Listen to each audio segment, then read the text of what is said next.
প্রধান উপদেষ্টা ডক্টর মোহাম্মদ ইউনূস বলেছেন, বেগম রোকেয়া নারীদের মুক্ত করেছেন, রংপুর সারা বাংলাদেশকে মুক্ত করবে। রংপুর দেশের শান্তি শৃঙ্খলা ফিরিয়ে আনতে শিক্ষার্থী সহ সবাইকে এগিয়ে আসার আহ্বান জানান তিনি। মানিক শিকদারের রিপোর্ট।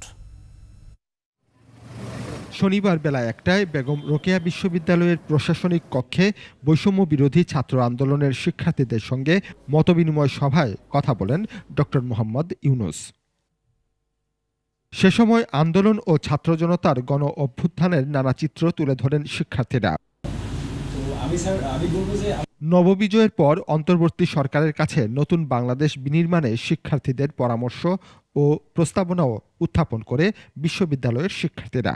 বৈষম্য বিরোধী ছাত্র আন্দোলন, বৈষম্যের বিরুদ্ধে যেহেতু বিশ্ববিদ্যালয় সমূহের বাজেট প্রণয়নে বৈষম্য দূর করতে হবে। আসলে আদিবাসীদেরকে পিছনে ফেলে তো দেশের উন্নয়ন সম্ভব না। কাউকে পেছনে ফেলে সেই জায়গায় আদিবাসীদের যে জীবনমান উন্নয়নের ক্ষেত্রে এখানে যে সংকটগুলো রয়েছে, যে আপনার আদিবাসী গ্রামগুলোতে কোনো প্রাথমিক যে বিদ্যালয় সেটা নেই, হাই স্কুল নেই, তো এইটা এদিকে একটু নজরে রাখবে এই সরকার। আমি তার কাছে এই প্রত্যাশা রাখি।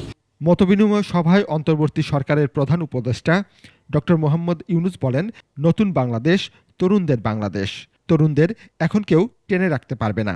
এবং যেটা করছো, এই যে আমি বারবার বলছি, এটা আমাদের দ্বিতীয় বিজয় উৎসব।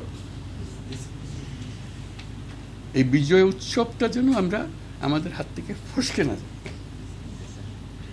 এবং এটা তোমরাই পারবা, আমরা কেউ পারবো না। আমরা এখানে চালাতে আমাদের ক্ষমতা নেই। সম্প্রতি সহিংসতায় সংখ্যালঘু পরিবারের নিরাপত্তা নিশ্চিতে তাদের পাশে দাঁড়ানোর নির্দেশনা দেন ডক্টর মোহাম্মদ ইউনূস। এর মধ্যে যে প্রাণশক্তি ছিল, প্রাণশক্তিকে নিংড়ে দিয়েছে, এটাই দুঃখ। মানিক শিকদার, ২১ টেলিভিশন, ঢাকা।